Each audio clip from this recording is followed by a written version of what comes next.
Gordon was cross. Why should Henry have a new shape, he grumbled. A shape good enough for me is good enough for him. He goes gallivanting off to Crewe, leaving us to do his work, and comes back saying how happy he feels. It's disgraceful. And there's another thing. Henry whistles too much. No respectable engine ever whistles loudly at stations. It isn't wrong, but we just don't do it. Poor Henry didn't feel happy anymore. Never mind, whispered Percy. I'm glad you're home again. I like your whistling. Goodbye, Henry, called Gordon. We're glad to have you with us again, but remember what I said.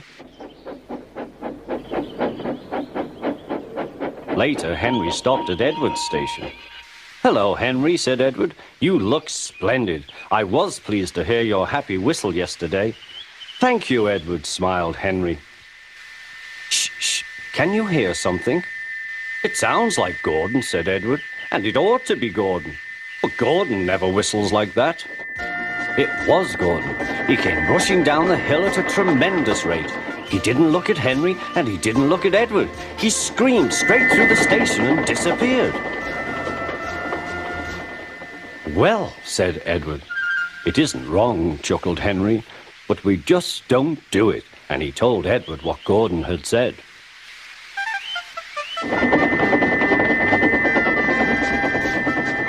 Meanwhile, Gordon screeched along the line. The noise was awful.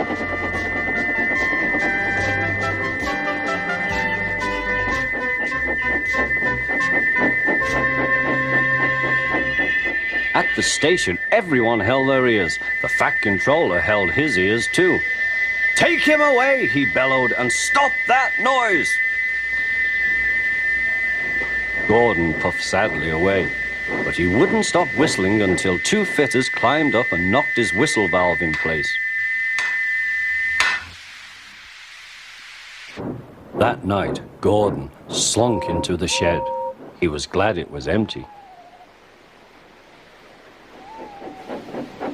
It isn't wrong, murmured Henry to no one in particular, but we just don't do it. No one mentioned whistles. Next morning, Henry was enjoying himself enormously. I feel so well, he sang. Trickety-tock, hummed his coaches. Then he saw some boys on a bridge. Peep, peep, hello, he whistled. Oh, he called. The boys didn't wave and take his number. They thought it fun to drop stones on him instead. They've broken our glass! They've broken our glass! Sobbed the coaches.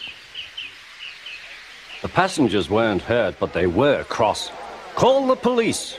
No, said the driver. Leave it to Henry and me. What will you do? They asked. Can you keep a secret? Yes, yes. Well then, said the driver. Henry is going to sneeze at those boys.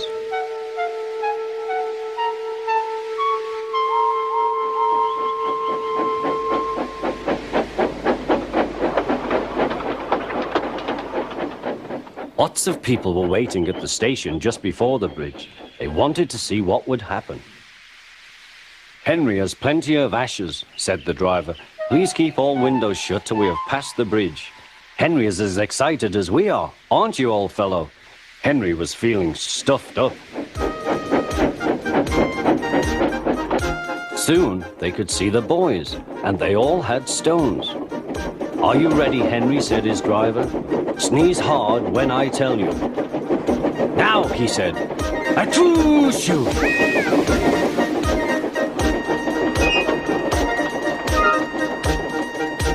Well done, Henry, laughed his driver. Henry went home very pleased with himself. He had taught Gordon and silly boys a lesson with a whistle and a sneeze.